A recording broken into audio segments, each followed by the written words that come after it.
Các vị đại lão nếu thấy hay, hãy cho tiểu đệ một like và một đăng ký kênh nha. Tiểu đệ xin chắp tay cảm tạ. Bạn đang tìm một combo vừa rẻ, vừa dễ chơi nhưng vẫn đủ mạnh để leo rank.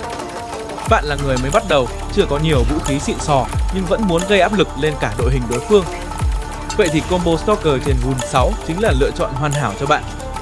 Trong thế giới Mech Arena, không phải lúc nào combo đắt tiền cũng là mạnh nhất.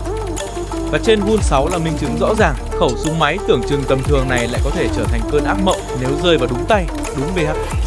Combo mà mình sắp giới thiệu sẽ không có những pha one shot như là Synergizes, cũng không có hiệu ứng giật điện của Actoren. Nhưng bù lại, nó mang đến áp lực sát thương liên tục, ổn định và cực kỳ khó chịu, nhất là khi bạn biết cách tận dụng Hunter S-Mark của Stalker. Hãy tưởng tượng, bạn đang chiếm cứ một điểm trung tâm, địch lao vào, nhưng bạn chỉ cần đứng yên xả đạn liên tục, bóc sát thương từ kỹ năng và khiến chúng rút lui trong tuyệt vọng.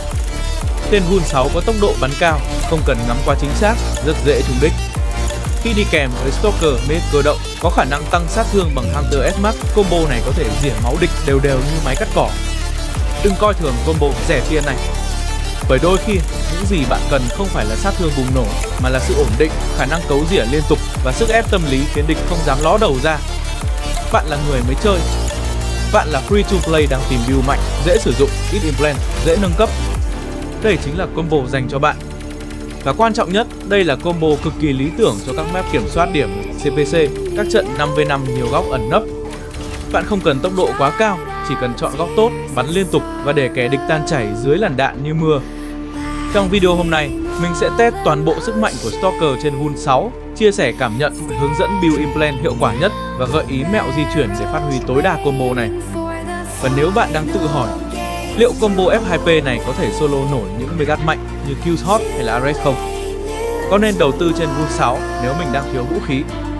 Hay đơn giản là bạn muốn biết Stalker dùng với combo nào hiệu quả nhất? Câu trả lời nằm ngay trong video này. Hãy cùng mình khám phá combo nghèo mà chất và đừng quên để lại bình luận nếu bạn muốn mình review combo nào tiếp theo. Bạn là người chơi mới trong Mech Arena. Bạn muốn leo rank với combo nhẹ, dễ chơi mà hiệu quả bất ngờ. Combo STIP gần 6 chính là thứ bạn đang tìm kiếm. Không hoa mỹ, không phức tạp, chỉ cần bạn giữ vị trí tốt, bật Hunter S-Mark và xả đạn như mưa. Cùng mình test combo này ngay nhé!